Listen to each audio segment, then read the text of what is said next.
ಹೆಜ್ಜೆ.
ಶಾಲೆಯ ಎಲ್ಲ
Karena ada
ಕನ್ನಡ ಭಾಷೆಗಳನ್ನು ಮಾತನಾಡುವ ಪ್ರದೇಶಗಳನ್ನು ವಿಲೀನಗೊಳಿಸಿ ಮೈಸೂರು ರಾಜ್ಯವನ್ನಾಗಿ ಮಾಡಲಾಯಿತು.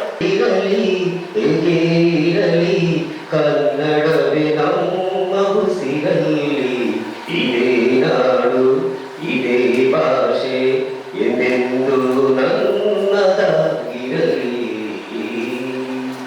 ಕರುನಾಡು ಸ್ವರ್ಗದ ಸೀಮೆ, ಕಾವೇರಿ ಹುಟ್ಟಿದ ನಾಡು, ಕಲ್ಲಲ್ಲಿ ಕಲೆಯನ್ನು ಕಂಡ ಕವಿವಾಣಿಯ ಈ ನಾಡು, ಇದೇ ನಾಡು ಇದೇ ಭಾಷೆ ಎಂದೆಂದು ನನ್ನದಾಗಿರಲಿ.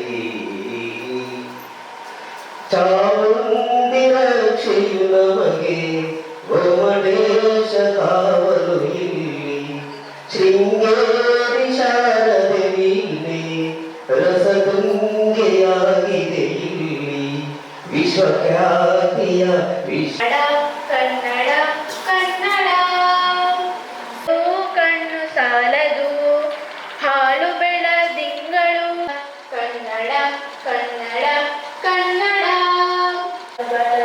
ನಿತ್ಯೋತ್ಸವ ತಾಯಿ ನಿತ್ಯೋತ್ಸವ, ನಿನಗೆ ನಿತ್ಯೋತ್ಸವ ತಾಯಿ ನಿತ್ಯೋತ್ಸವ. ಕನ್ನಡ ನಾಡಿನವು ಕಂದ, ಕಾಕಡ ಬೆಳಗೊಳಾಯಿ ಹೊಳೆ ಹರಿಹರ ಹಂಪೆ ಹಳೆಬೀಡು ಬೇಲೂರು. ಕಾಕಡ ಹಳೆಗೊಳ ಹರಿಹರ ಹಳೆಹರ ಹಂಪೆ ಹಳೆಬೀಡು ಬೇಲೂರು. ಶಿಲೆಯಲ್ಲಿ ಜೀವನ ಕಲೆಯನ್ನು ಬೆಳಗುವ ಶಿಲ್ಪ ಕಲೆಗಳಿಗೆ ತವರೂರು. ಶಿಲೆಯಲ್ಲಿ ಜೀವನ ಕಲೆಯನ್ನು ಬೆಳಗುವ ಶಿಲ್ಪ ಕಲೆಗಳಿಗೆ ತವರೂರು.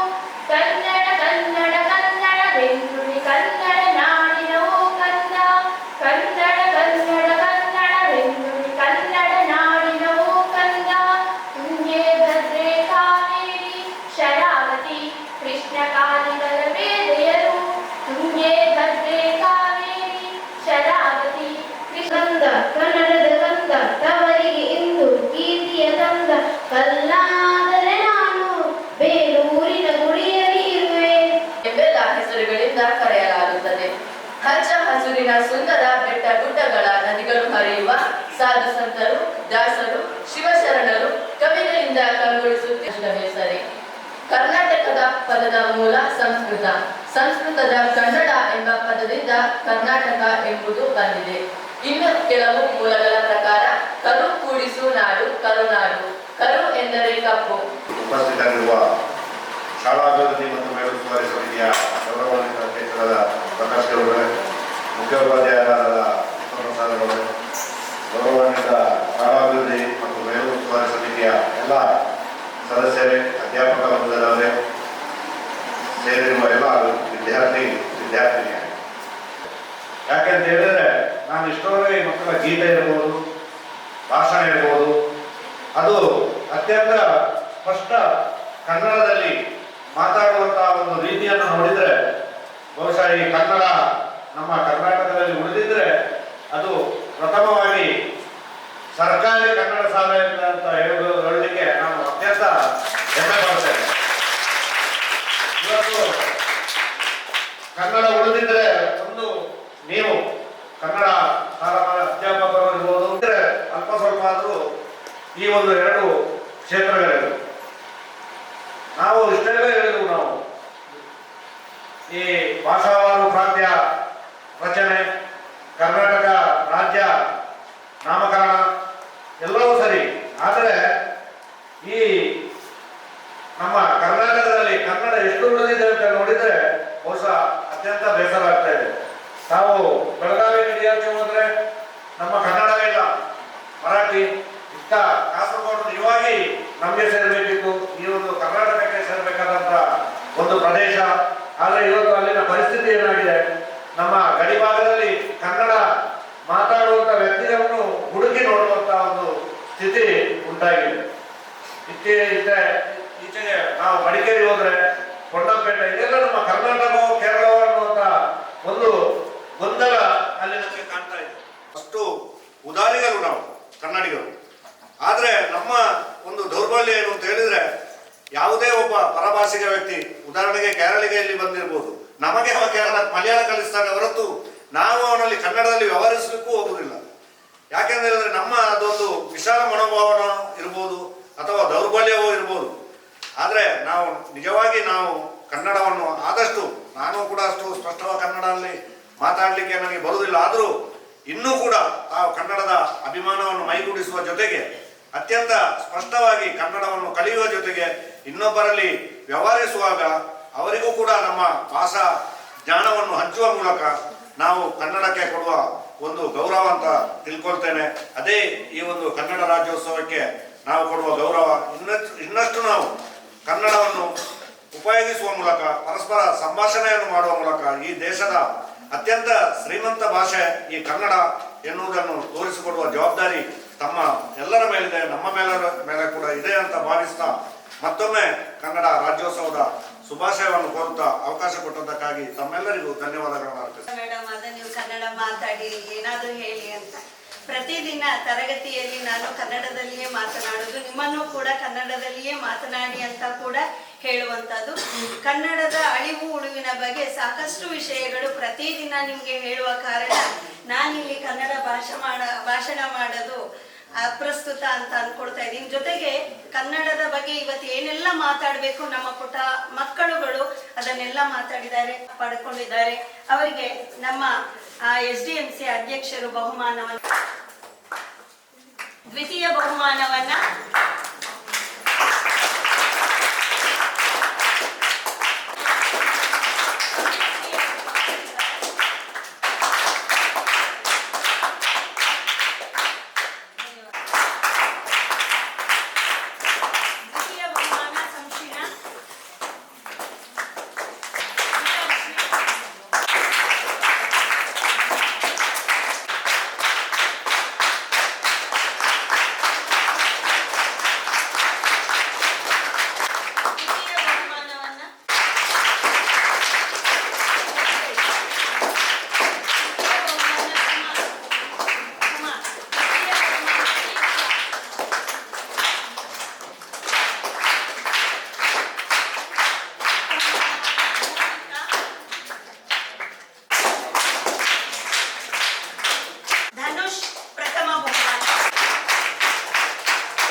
ಕನ್ನಡದ ಏಕೀಕರಣಕ್ಕೆ ಕಾರಣಕರ್ತರಾದಂತಹ ಎಲ್ಲ ಕ್ಷೇತ್ರದ ದಿಗ್ಗಜರಿಗೂ ನಮನಗಳನ್ನು ಸಲ್ಲಿಸುತ್ತಾ, ವೇದಿಕೆಯಲ್ಲಿರುವಂತಹ ನಮಗೆ ಸ್ಫೂರ್ತಿಯಾಗಿ ಇರುವಂತಹ ಎಲ್ಲ ಅತಿಥಿಗಳಿಗೂ ತಲೆಬಾಗುತ್ತಾ, ನಾನು ಬಹಳಷ್ಟು ಆದರಿಸುವ ಗೌರವಿಸುವ ಎಲ್ಲ ಗುರು ಶಿಕ್ಷಕರಿಗೂ ನಮಿಸುತ್ತಾ, ಆಗಮಿಸಿದಂಥ ನಮ್ಮ ಎಲ್ಲ ಕನ್ನಡಾಭಿಮಾನಿಗಳಿಗೂ ಮತ್ತು ನನ್ನ ಪ್ರೀತಿಯ ಮಕ್ಕಳಿಗೂ ಕನ್ನಡ ರಾಜ್ಯೋತ್ಸವ ಮತ್ತು ದೀಪಾವಳಿ ಹಬ್ಬದ ಹಾರ್ದಿಕ ಶುಭಾಶಯಗಳು. ಈ ಬಗ್ಗೆ ಎಲ್ಲ ಹೇಳಿದ್ದೀರಿ. ಒಂದೆರಡು ನಮ್ಮ ಕನ್ನಡದ ಸಂಸ್ಕೃತಿಯ ವೈಭವದ ಬಗ್ಗೆ ಹೇಳಲು ಇಚ್ಛಿಸುತ್ತೇನೆ. ತಪ್ಪಾದ್ರೆ ನಮ್ಮ ಕನ್ನಡ ಮೇಡಮ್ ಕ್ಷಮಿಸಬೇಕು. ಪ್ರಕೃತಿಯ ವನಸಿರಿಯನ್ನು ಹೊತ್ತುಕೊಂಡಿರುವಂತಹ ನಮ್ಮ ನಾಡು ಕನ್ನಡ. ಪೂರ್ವದಲ್ಲಿ ಮಲೆ ಮಹದೇಶ್ವರ ಬೆಟ್ಟ, ಬಿಳಿಗಿರಿ ರಂಗನ ಬೆಟ್ಟ, ಹಾಗೆ ಪಶ್ಚಿಮದಲ್ಲಿ ಕುದುರೆಮುಖ, ಕೆಮ್ಮಣ್ಣುಗುಂಡಿ, ಬಾಬಾ ಬುಡನ್ಗಿರಿ ಮತ್ತೆ ಬ್ರಹ್ಮಗಿರಿ ಪರ್ವತಗಳು ಇವೆ. ಇದೇ ರೀತಿ ನಮ್ಮ ಕನ್ನಡದ ಅತಿ ಎತ್ತರದ ಶಿಖರವೆಂದು ಪ್ರಸಿದ್ಧಿಯನ್ನು ಹೊಂದಿದ ಮುಳ್ಳಯ್ಯನಗಿರಿ ಕೂಡ ಇದೇ ಭಾಗದಲ್ಲಿದೆ. ಇನ್ನು ಉತ್ತರಕ್ಕೆ ಹೋದ್ರೆ, ಇನ್ನು ದಕ್ಷಿಣದಲ್ಲಿ ಸಮುದ್ರ ತೀರಗಳು ನಮ್ಮ ಚಾರಣಿಗರನ್ನು ಮತ್ತೆ ಪ್ರವಾಸಿಗರನ್ನು ಆಕರ್ಷಿಸುತ್ತವೆ. ಹೀಗೆ ಇನ್ನು ನಮ್ಮ ನಾಡಿನಲ್ಲಿ ಹಲವಾರು ನದಿಗಳಿವೆ. ನದಿ ಮತ್ತು ವೃಕ್ಷಗಳನ್ನು ನಾವು ಭಾರತೀಯರು ದೇವರೆಂದು ಪೂಜಿಸುತ್ತೇವೆ. ನದಿಗಳು ಅಂತ ಹೇಳಿದ್ರೆ ಅದು ಹರಿಯುವ ನೀರಲ್ಲ, ಅದು ನಮ್ಮ ತಾಯಿ ಭುವನೇಶ್ವರಿಯ ಒಂದು ಸಾಂಸ್ಕೃತಿಕ ವೈಭವ. ಅದು ನಮ್ಮ ಕನ್ನಡದ ಅಸ್ತಿತ್ವ ಮತ್ತು ಅಸ್ಮಿತೀಯತೆಯ ಪ್ರತೀಕ. ಇದರಲ್ಲಿ ಮುಖ್ಯವಾಗಿ ಕಾವೇರಿ ನಮ್ಮ ಜೀವನಾಡಿ ಹಾಗೂ ದಕ್ಷಿಣದ ಗಂಗೆಯೂ ಹೌದು. ಇದರ ಜೊತೆಗೆ ಶರಾವತಿ, ಅರ್ಕಾವತಿ, ಹೇಮಾವತಿ, ನೇತ್ರಾವತಿ, ಕಪಿಲ, ತುಂಗ, ಭದ್ರಾ, ಶಿಂಶಿರ ಒಂದು ಪ್ರಕೃತಿ ಕೊಟ್ಟಂತಹ ಕೊಡುಗೆಯಾಗಿದೆ. ಈ ಪ್ರಕೃತಿಯ ದಟ್ಟ ಕಾನನದ ನಡುವೆ ಹಚ್ಚ ಹಸುರಿನ ಸಸ್ಯಶ್ಯಾಮಲೆಯ ಮಡಿಲಲ್ಲಿ ಬೃಹದಾಕಾರವಾಗಿ ಬೆಳೆದು ನಿಂತಹ ಬಂಡೆ ಕಲ್ಲುಗಳನ್ನು ಸೀಳಿ ಬಿಳಿಯ ಹಾಲಿಯ ನೊರೆನಂತೆ ಪ್ರಜ್ವಲಿಸಿ ಕೆಳಗೆ ಧುಮುಕುವ ಅದೆಷ್ಟೋ ಜಲಪಾತಗಳು ನಮ್ಮ ನಾಡಿನಲ್ಲಿ ಇವೆ. ವಿಶ್ವವಿಖ್ಯಾತ ಜೋಗ ಜಲಪಾತ, ಮಾಗೋಡು ಜಲಪಾತ, ಇರುಪು ಜಲಪಾತ, ಅಬ್ಬಿ, ಗಗನಚುಕ್ಕಿ, ಬರಚುಕ್ಕಿ, ಗೋಕಾಕ್ ಜಲಪಾತ, ಹೀಗೆ ತುಂಬಾ ಜಲಪಾತಗಳು ನಮ್ಮ ನಾಡಿನಲ್ಲಿವೆ. ಹೀಗೆ ಈ ಜಲಪಾತ ಮತ್ತು ನದಿಗಳಿಗೆ ನಾವು ನೀರನ್ನು ಸಂಗ್ರಹ ಮಾಡಿ ಹೆಚ್ಚು ಕಡಿಮೆ ಅಂತ ಹೇಳಿದ್ರೆ ಹಿರಿದಾದ, ದೊಡ್ಡದಾದ ಮತ್ತು ಕಿರಿದಾದ ಕರಾವತಿ ಹಾಕಿರುವಂಥದ್ದು. ಎರಡನೇದಾಗಿ ಸುಫಾ ಅಣೆಕಟ್ಟು, ಇದು ನಮ್ಮ ಉತ್ತರ ಕರ್ನಾಟಕದ ದಾಂಡೇಲಿ ಜೋಯಿಡಾ ಭಾಗದಲ್ಲಿದೆ. ಇದು ನಮ್ಮ ರಾಜ್ಯದ ಬೇಕೆಂದು ಒಂದೇ ಮೂಲ ಉದ್ದೇಶದಿಂದ ಹೇಳ್ತಾ ಇದ್ದೇನೆ.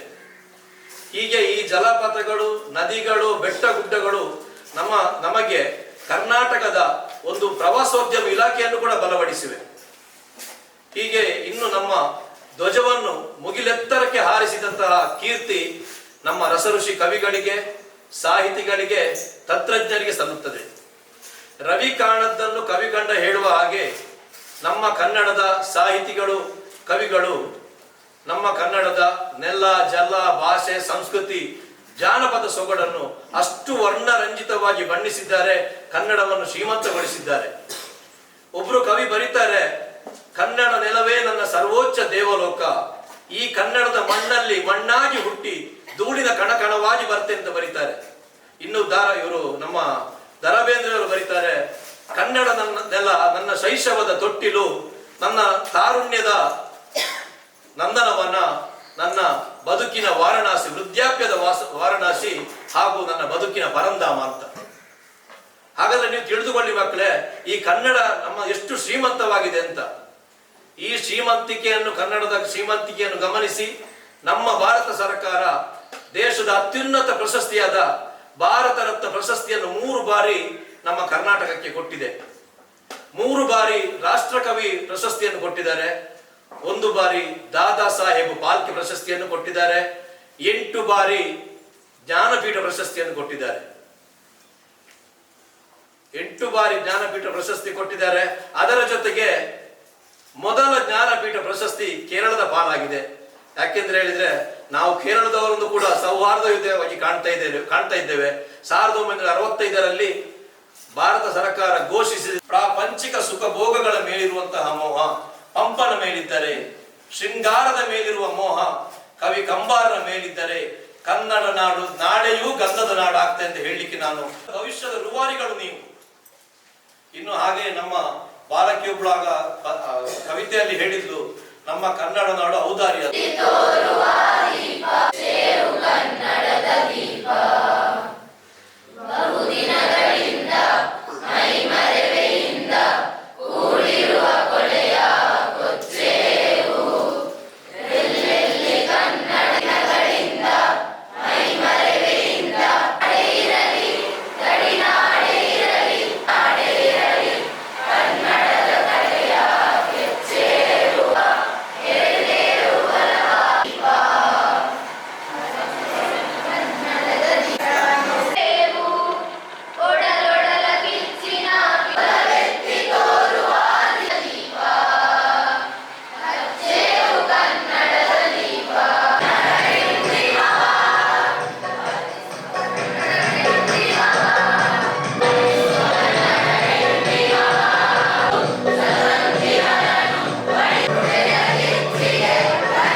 ಸುರಕ್ಷತೆಯ ಚಿಂತೆ ಬಿಟ್ಟುಬಿಡಿ. ನವೀನ ತಂತ್ರಜ್ಞಾನದ ಸಿಸಿಟಿವಿ ಕ್ಯಾಮೆರಾ ಅಳವಡಿಸಿ. ವಿಸಿಟ್ ಮಾಡಿ tech sparkle, Pinto plaza, APMC road, Puttur, Dakshina Kannada. ಸುದ್ದಿ ಚಾನಲ್, ಕ್ಷಣ ಕ್ಷಣದ ಸುದ್ದಿಗಾಗಿ.